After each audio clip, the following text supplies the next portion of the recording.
ভরতপুর থানার বীর পঞ্চানন গ্রামের ৭৪ এলাকায় খুনের ঘটনায় গ্রেফতার স্ত্রী সহ দুজন। মুর্শিদাবাদ জেলার ভরতপুর থানার ৭৪ ক্যানেলের ধারে গত ১৪ জুন রাত্রে এক অজ্ঞাত পরিচয় মৃতদেহ উদ্ধার করে ভরতপুর থানার পুলিশ।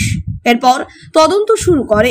তদন্তে পুলিশ জানতে পারে মৃত ব্যক্তির নাম নবকুমার ঘোষ। সেই নবকুমার ঘোষকে খুনের পেছনে তার স্ত্রী চুমকি ঘোষ ও শাশুড়ি মঞ্জু রানী ঘোষ জড়িত। সেই তদন্তে পুলিশ দুজনকে গ্রেপ্তার করে ২৩ তারিখ রাত্রে, সম্পূর্ণভাবে জড়িত বলে মনে করে পুলিশ। আজ সোমবার কান্দি কোর্টে চুমকি ঘোষ ও মঞ্জু রানী ঘোষকে তোলা হয়।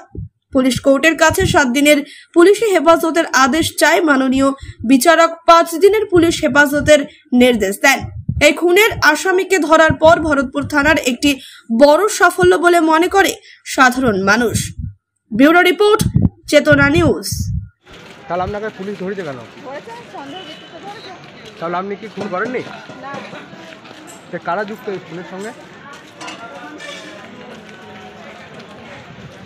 গত 14/6/2024 তারিখ মানে মিড নাইটে পুলিশের কাছে একটা ইনফরমেশন যায় যে ভরতপুর থানার অন্তর্গত ৭৪ গ্রামের বীর পঞ্চানন গ্রামে এক অজ্ঞাত পরিচয় ব্যক্তিকে পুরো অবস্থায় ক্যানেল পারে পড়ে থাকতে দেখে।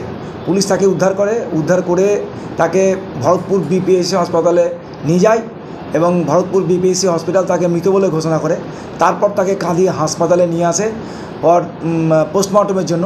পোস্টমর্টম করা হয়। তারপর পুলিশ সুমোটো কেস স্টার্ট করে আননোন এফআইআর হিসাবে।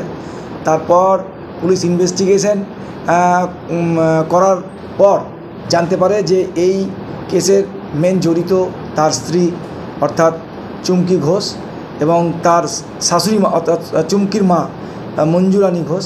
তাদেরকে পুলিশ অ্যারেস্ট করে এবং অ্যারেস্ট করার পরে আজকে তাদেরকে কোর্টে প্রডিউস করে এবং ইনভেস্টিগেশনের স্বার্থে তদন্তের সাপেক্ষে তাদেরকে ৭ দিনের পুলিশ রিমান্ড কোর্ট প্রেয়ার করে। কোর্ট 5 দিনের পুলিশ রিমান্ড অ্যালাউ করে। কী কারণে খুন বলে জানা গিয়েছে? এখন তো সেটা ইনভেস্টিগেশন চলছে, এখন তো সেটা বলা যাবে না। কোন বিচারক ছিলেন আজকে বিচারক ছিলেন কী নাম? হ্যাঁ, রিজিত গায়েন।